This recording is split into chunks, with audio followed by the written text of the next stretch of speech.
அடித்து சேலையை இழுத்து வெளியேற்றியதை கண்டித்து கேள்வி கேட்ட ஒரே காரணத்திற்காக கல்லூரி படிப்பை முடித்துவிட்டு இன்றைக்கு போட்டித் தேர்வுக்காக பயிற்சி பெற்றுக் கொண்டிருக்கிற சென்னையில் பயிற்சி பெற்ற அவருடைய மகளை திருமணமாகாத அந்த மகளை பெண்ணையும் இன்றைக்கு அவதூறாக சித்தரித்து இன்றைக்கு செய்தி வெளியிட்டிருக்கிற அரசியல் காழ்ப்புணர்ச்சியின் காரணமாக செய்தி வெளியிட்டிருக்கிறவர்கள் மீது தொடர்ச்சியாக இப்படி இந்த சமூக வலைதளங்கள் மூலமாக பெண்களை குறிவைத்து தாக்குகிற கலாச்சாரம் இதுவரை விழுப்புரம் மாவட்டத்தில் அரசியல் நம்ம எல்லோரும் பார்த்திருக்கிறோம். எவ்வளோ பிரச்சனைகள் வந்திருக்கிறது, பேசியிருக்கிறோம், சண்டை போட்டிருக்கிறோம், போராடி இருக்கிறோம், எல்லாம் பண்ணியிருக்கிறோம். நாங்கள் ஆளுங்கட்சியாக இருந்திருக்கிறோம், திராவிட முன்னேற்ற கழகம் ஆளுங்கட்சியாக இருந்திருக்கிறது, நாங்கள் எதிர்கட்சியாக இருந்திருக்கிறோம், அவர்கள் எதிர்கட்சியாக இருந்திருக்கிறார்கள். ஆனால் இதுவரை எந்த கட்சியும் சார்ந்தவர்களும் திமுக ஆகட்டும் வேற எந்த யாராகட்டும் குடும்ப பெண்களை தரந்தாழ்ந்து அவர்களை அவதூறாக அவர் வாழ்க்கையை கெடுக்கின்ற விதமாக யாரும் செயல்பட்டது இல்லை. ஆண்களுக்குள்ளாக பிரச்சனை எங்களுக்குள்ளாக பேசிக் கொள்வோம். ஆனால் இதுதான் முதல் முறை புரட்சித் தலைவரால் கட்டி காப்பாற்றப்பட்ட இயக்கம் இரும்பு மனிதி என்று சொல்லுகிற மாண்புமிகு அம்மா அவர்கள் பெண்களுக்கெல்லாம் இன்றைக்கு ஒரு எடுத்துக்காட்டாக விளங்கி அம்மாவால் காப்பாற்றப்பட்ட இந்த அண்ணா திராவிட முன்னேற்ற கழகத்தில் அம்மாவை பின்பற்றி இன்றைக்கு வந்த லட்சக்கணக்கான பெண்களுக்கு இன்னைக்கு ஏற்பட்டிருக்கிற நிலைமையை பார்த்தீர்களா? இந்த அண்ணா திராவிட முன்னேற்ற கழகத்தில் இந்த கட்சியில கருத்து வேறுபாடு ஏற்பட்டிருக்கலாம், எனக்கும் இபிஎஸ்க்கும் கருத்து வேறுபாடு ஏற்பட்டிருக்கலாம், அது வேறு கருத்து வேறுபாடு உங்களுக்கும் எனக்கும், கட்சிக்கு நமக்கு தான் பேசுறோம். நீங்க நடவடிக்கை எடுக்கிறீங்க, அது உங்களுக்கு உரிமை இருக்குது, அதிகாரம் இருக்குது, நீங்க எடுக்கிறீங்க. நான் உங்களை விமர்சனம் பண்றேன், அதுக்கு எனக்கு உரிமை இருக்குது. ஆனால் உங்கள் தலைமையின் கீழ்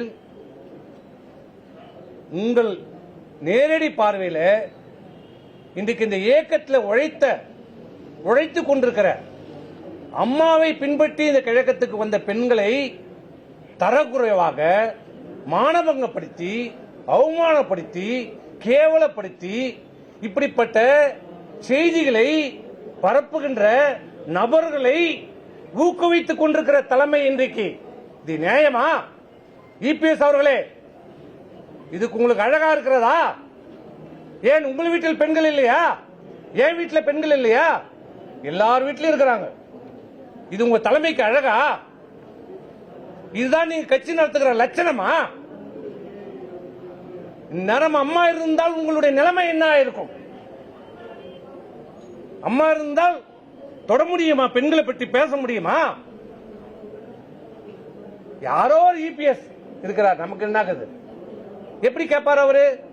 அவர்தான் இந்த அவதூறு செய்திகளை உடனுக்குடன் எனக்கு அனுப்புகள் என்று பார்த்து ரசித்துக் கொண்டிருக்கிறார். இதை அனைத்து அண்ணா திராவிட முன்னேற்ற கழக தொண்டர்களும் பார்த்துக் கொண்டிருக்கிறோம், மக்களும் பார்த்துக் கொண்டிருக்கிறார்கள்.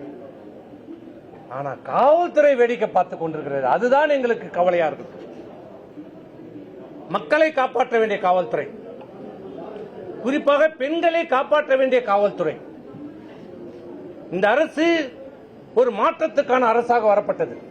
மக்கள் ஒரு மாற்றம் வேண்டும், ஆட்சி முறையிலே ஒரு மாற்றம் வேண்டும், நல்லாட்சி வேண்டும் என்று ஒரு மாற்றத்துக்காக தான் இன்றைக்கு முதலமைச்சர் அவர்களுக்கு பெருவாரியான வாக்குகள் அளித்து இன்றைக்கு முதலமைச்சராக அமர வைத்து பார்த்திருக்கிறார். அவரும் முதலமைச்சரும் என்ன சொல்லுகிறார்?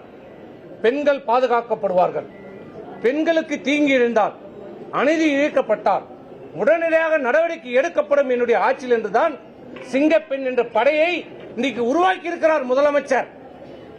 ஆனால் இங்கே இந்த விழுப்புரம் மாவட்டத்தில் நிலைமை என்ன? விழுப்புரம் மாவட்ட நிலைமையில என்ன நிலைமை? இன்றைக்கு பெண்கள் தைரியமாக பொது வாழ்க்கைக்கு வர முடியாது. இனிமேல் யாரும் வர முடியாது. அச்சப்படுகிறார்கள், பயப்படுகிறார்கள். இந்த நிலைமை எங்கே போய் முடியும் என்று தெரியவில்லை. நல்லாட்சி தர வேண்டும் என்று முதலமைச்சர் நினைக்கிறார். ஆனால் இங்கே கீழே இருக்கிற அலுவலர்கள் மாறவில்லை. காட்சி மாறிச்சு, ஆட்சி மாறிச்சு. ஆனா படம் அதே படம் தான் ஓடிட்டு இருக்குது. இன்னும் காவல்துறை தன்னை திருத்திக் கொள்ளவில்லை, மாற்றிக்கொள்ளவில்லை. இன்றைக்கு மாவட்ட கண்காணிப்பாளர்களை நான் பார்த்து கேட்கிறேன். கொடுங்க, எத்தனை கம்ப்ளைண்ட் கொடுத்தீங்க? 31/3/2026 செஞ்சில ஒரு புகார்,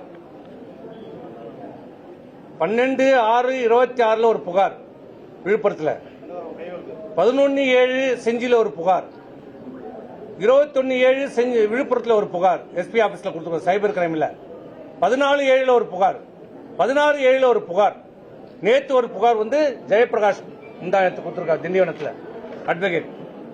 அவன் குழந்தை என்ன பண்ணுவான்? 5 வயசு குழந்தை. அந்த குழந்தைக்கு இப்பதான் மொட்டை வச்சு காது கொடுத்தாங்க. அது தப்பா? அந்த குழந்தை கையில ஒரு பாட்டில போட்டு இவங்க கையில ஒரு பாட்டில கொடுத்து அவங்க கையில ஒரு பாட்டில கொடுத்து ஃபேக் வீடியோ, 5 வயது குழந்தை கையில ஒரு பாட்டில போட்டு ஃபேக் வீடியோ கிரியேட் பண்ற. இது எந்த விதத்துல நியாயம்? ஏன் ஃபேக் வீடியோ இவங்க கிட்ட தான் செல்போன் இருக்குதா? ஏன் இவங்களால தான் பயன்படுத்த முடியுமா? ஏன் வேற பயன்படுத்த முடியாதா? முடியும். ஆனா அதுக்கு ஒரு தகுதி தராதாரம் இருக்கும். எங்களுடைய தகுதி இது, அவங்களுடைய தகுதி அவ்வளவுதான். பண்ண முடியாதுன்னு யாரும் கிடையாது. எதையும் யாரும் எதையும் செய்யலாம். ஆனா அதுக்குன்னு ஒரு தராதாரம் இருக்கிறது. இன்றைக்கு காவல்துறை கண்காணிப்பாளரிடம் கொடுத்து இதுவரை என்னை பற்றி அவதூறாக பேசினார்கள். அது அரசியல். எங்களை ஆண்களை பற்றி நீ என்ன வேணாலும் போடு, அதை நாங்க பாத்துக்கிறோம். நீ பவுன் கொடுத்தாலும் நீ என்ன வாழ்க்கைன்னு சொன்னா நான் வாழ்ந்துட போறதில்ல. நீ என்ன அழியணும் போனா அழிஞ்சிட போறதில்ல. நான் யாருன்னு இந்த ஊருக்கு தெரியும், நீ யாருன்னு இந்த ஊருக்கு தெரியும்.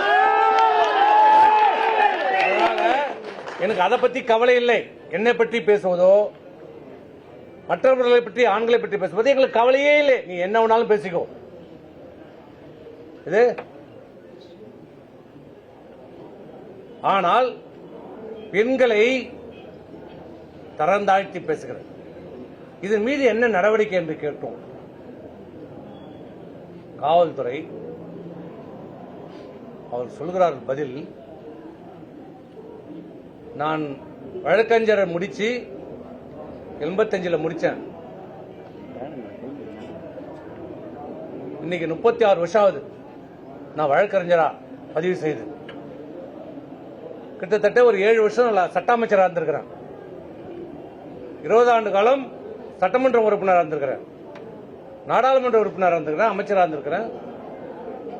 எனக்கு சொல்லப்பட்ட பதில் உண்மையிலேயே முதலமைச்சருடைய ஆட்சியில இப்படி ஒரு காவல்துறையா, இப்படி ஒரு காவல்துறை தலைவரா மாவட்டத்தில் சொல்லுகிறார். உங்களுக்கு சட்டம் தெரியும், கூட வந்தவங்களுக்கு சட்டம் தெரியுதே இல்லையா சொல்றேன் சார். 7 ஆண்டுகளுக்கு கீழே இருக்கிறவர்களை நாங்கள் அதில் விசாரித்து சிஎஸ்ஆர் கொடுப்போம். சிஎஸ்ஆர் கொடுத்ததுக்கு அப்புறம் விசாரணை செய்வோம். விசாரித்ததுக்கு அப்புறம் நாங்கள் அரசு வழக்கறிஞரிடம் கருத்து கேட்போம். அவர் வழக்கு பதியலாம் என்று சொன்னால் அதுக்கப்புறம் வழக்கு பதிவோம். சரி, வழக்கு பதிவீங்க. பிறகு நடவடிக்கை என்னவென்றால் கைது செய்வதால் கைதி எல்லாம் நீங்கள் எங்களை கேட்கக்கூடாது. நாங்கள் சார்ஜ் ஷீட் போடுவோம், தேவைப்பட்டால் சார்ஜ் ஷீட் போடுவோம். அப்ப 7 ஆண்டுகளுக்கு இருக்கிற குற்றங்களுக்கு இனி யாரும் விழுப்புரம் மாவட்ட காவல்துறையினர் அறிவுறுத்தல்படி யாரும் அச்சப்பட வேண்டியதில்லை. குற்றவாளிகள் சாராயம் விற்கிறவன், கஞ்சா விற்கிறவன், பொம்பளை கை பிடிச்சி இருக்கிறவன், பொம்பளைய சேலை பிடிச்சி இருக்கிறவன், பொம்பளைகளை பெண்களை அவதூறாக கருத்துக்களை பரப்புறவன், செய்திகளை போடுகிறவன், ஏஐ மூலமாக அவர்களை தவறுதலாக கருத்துக்களை போடுகிறவர்கள் இனிமேல் சுதந்திரமாக இந்த விழுப்புரம் மாவட்டத்தில் தெரியலாம். அவர்கள் கைது செய்யப்பட மாட்டார்கள். இன்றைக்கு மாவட்ட கண்காணிப்பாளர் உத்தரவாதம் கொடுத்திருக்கிறார். சிறப்பான மாவட்ட கண்காணிப்பாளர்களுக்காக நியமித்ததற்காக இந்த முதலமைச்சருக்கு நாங்கள் நன்றி தெரிவித்துக்கிறோம். வேற என்ன சொல்ல முடியும்? வேற என்ன சொல்ல முடியும்? இந்த குற்றவாளி யார் என்பதை பேரோடு சொல்றோம். சந்திரு, முத்துவேலு, குமரவேலு, பிரபு, ராமு, இப்படி பல பேர் பேரோடு சொல்றோம். அத்தனை பேர் இந்த விழுப்புரம் மாவட்டம் இங்கேதான் சாராயம் வைக்கிறான், கஞ்சா வைக்கிறான், எல்லா அயோக்கத்தனும் இங்கதான் பண்ணினுக்கிறான். கேட்டா நாங்கள் கைதி எல்லாம் செய்ய மாட்டோம், குற்றப்பத்திரிகை தாக்கல், அதுவும் தேவைப்பட்டால் தாக்கல் செய்வோம். இப்படிப்பட்ட பதிலை நான் மாவட்ட கண்காணிப்பாளரிடமிருந்து எதிர்பார்க்கவில்லை.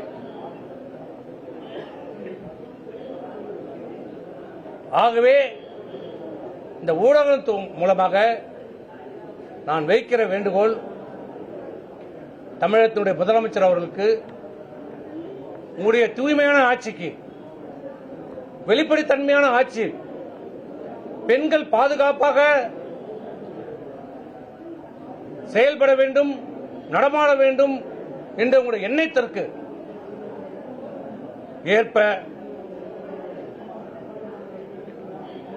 இப்படிப்பட்ட நடவடிக்கைகளை ஈடுபடுகிற குற்றவாளிகளை நடவடிக்கை எடுக்காததும் அவர்களை பாதுகாப்பதுதான்.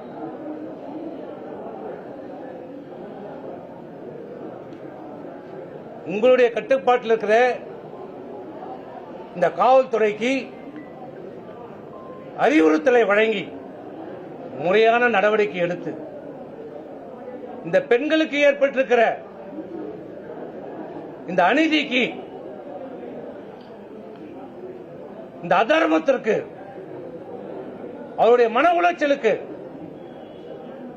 நீங்கள் சரியான ஒரு நியாயத்தை வழங்குவீர்கள் என்று உங்களுக்காக நான் இந்த ஊடகம் மூலமாக நான் கோரிக்கை வைத்துக்கிறேன்.